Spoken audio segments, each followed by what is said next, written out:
रत्नागिरीमध्ये शेअर मार्केटच्या नावाखाली कोट्यवधींची फसवणूक करणाऱ्या एका कंपनीच्या संचालकाला गुंतवणूकदारांनी बेदम चोप दिलाय।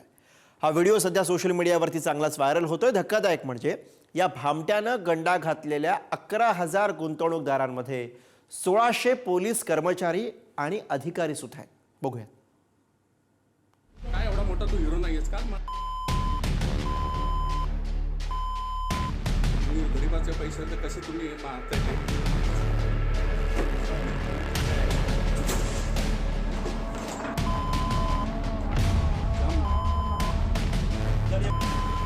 संतापलेल्या गुंतवणूकदारांचा संताप हा असा पाहायला मिळाला।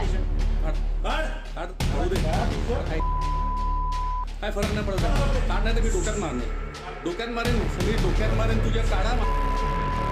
शेअर मार्केटच्या नावाखाली हजारो जणांची फसवणूक करणाऱ्या 2 भामट्यांना असा चोप रत्नागिरीत देण्यात आला। पैसे तर कसे तुम्ही मारताय ते?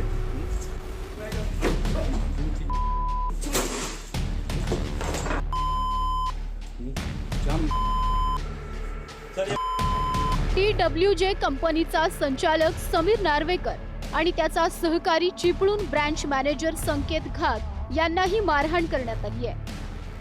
हा बेदम मारहाणीचा व्हिडिओ सोशल मीडियावर व्हायरल होतोय।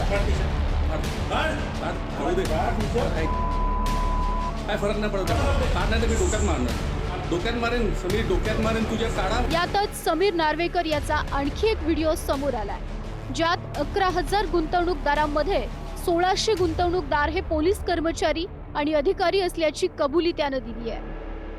इथून होणार हे नॉर्मल अकाउंटिंग आहे ना, त्याच्यावर ते शक्यच नाही, कारण ते फ्रॉड म्हणायचं, ज्याचा होईल तोही मरेल आणि जो करेल तोही मरेल एकदम। कारण 11,000 लोकांचा भाग आणि त्यात 1600 पोलीस इन्व्हेस्टर आहेत, एसपी पासून तर खाली कॉन्स्टेबल आहे ना, चिपळूण तर अख्खा पोलीस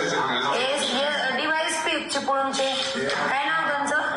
राजेंद्र। बरोबर, त्यांचे तुमच्याकडे जवळजवळ कोटी 1.5 कोटी रुपये मला भेटणार होते ते। बापरे, म्हणजे त्यांनी TWJ कंपनी ही 2018 पासून अस्तित्वात आली। शेअर मार्केटच्या नावाखाली सुरुवातीला लोकांकडून ही कंपनी रक्कम घेत होती, त्यातून 5 ते 6% परतावा ही कंपनी गुंतवणूकदारांना देत होती। या कंपनीत रत्नागिरी जिल्ह्यातील पोलीस कर्मचारी आणि अधिकारी यांची कोट्यवधींची गुंतवणूक असल्याचं आता समोर येत आहे। पोलिसांनाच गंडा घालणाऱ्या या कंपनीकडून सर्वसामान्यांना काय दिलासा मिळणार असा सवाल आता गुंतवणूकदार करतात। 31 डिसेंबर पर्यंत जर कोणाला अटक केली नाही यांनी, जे आम्ही नावं घेतो त्यांना, नाहीतर आम्ही सगळे मिळून पोलीस स्टेशन बाहेर पेटवून घेणार आहोत। कारण की आमची सिच्युएशन एवढी खराब आहे, याच्यामध्ये एजड लोक आहेत, कोणी रिटायर आहेत, यांचे सगळ्यांचे पैसे ह्या व्यक्तीने घेऊन पसार झालाय। तो मुंबई ठाण्यात असून सुद्धा ठाणे EOW वाले त्याला अटक करत नाही। आणि आम्ही प्रूफ सहित बोलते, 18 सप्टेंबर रोजी मी समीर नार्वेकरला ठाणेच्या CP ऑफिसमध्ये भेटले होते, त्यावेळेस तिथं 76 लाखाच्या वसुलीसाठी त्याला घेऊन जात होते। म्हणजे याच्यामध्ये तो सरळ म्हणतोय पोलीसवाले त्याच्याकडनं पैसे आकारतायत, हे त्याचं स्टेटमेंट आहे, माझ्याकडे व्हिडिओ सुद्धा आहे त्याचा। या कंपनीवर कारवाई व्हावी यासाठी गुंतवणूकदार गेले वर्षभरापासून पोलीस स्टेशनच्या फेऱ्या मारतात, मात्र पोलीस स्टेशन मधून कोणत्याही पद्धतीचा प्रतिसाद मिळत नसल्याचं त्यांचं म्हणणं आहे। कंपनीचा संचालक समीर नार्वेकर आणि त्याच्या पत्नीला पोलिसांकडूनच संरक्षण मिळत असल्याचा आरोप गुंतवणूकदारांनी केलाय। 31 डिसेंबर पर्यंत अटक झाली नाही तर पोलीस स्टेशन समोर आत्मदहनाचा इशारा गुंतवणूकदारांनी दिलाय। तपास यंत्रणात जर अशा कंपन्यांच्या आमिषाला बळी पडत असतील तर सर्वसामान्य माणसांनी काय करायचं असा प्रश्न उपस्थित होतोय। राजन चव्हाण, पुढारी न्यूज, चिपळूण, रत्नागिरी।